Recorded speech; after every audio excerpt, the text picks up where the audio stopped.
PDMA वालों सैलाब की वार्निंग दी गई सी। लाहौर दी जो कि जलसी इंतजामिया वालों सैलाब के खतरात नाल निपटन दे लई तैयारियां शुरू कर दी गई ने। रावी किनारे ते रेस्क्यू टीमां जिला इंतजामिया ने कैंप ला ले। पैरा फोर्स ने भी लोगों को किनारे तो हटा दिता। मजीद वेखने मलिक मुश्ताक दी ए रिपोर्ट।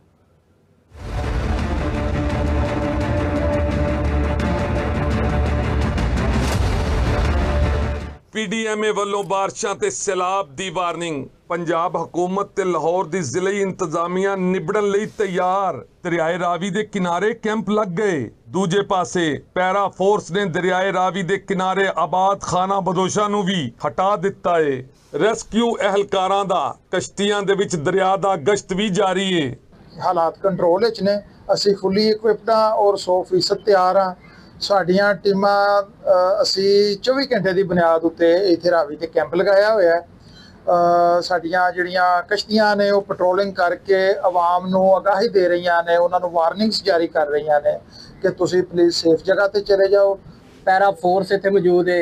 इत्थे रेस्क्यू 1122 दी कैंप लगाए गए ने और साडा अमला हरदम तैयार है। कश्तियां रेडी ने, किसी किस्म की हंगामी सूरत हाल दे विच असीं बिल्कुल तैयार हैं। एहलकारां दा कहना है दरियाए रावी विच पानी दा बहाव मामूल तो कुछ वधिया है। रावी ते तैनात एहलकार लाइफ जैकटां समेत जरूरी समान नाल लेस ने।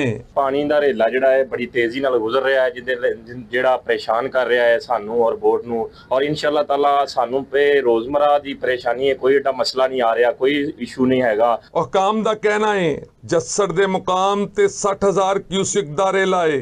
जे पानी दी शिद्दत विच इजाफा होया ते सैलाबी सूरत हाल पैदा हो सकती है। Rescue 1122 city district government, para force ते सिविल डिफेंस के लोग इत्थे पहुंच गए ने। रेस्क्यू 1122 दे लोग अपनी कश्तियां ते कैंपां दे नाल इत्थे आ बैठे ने।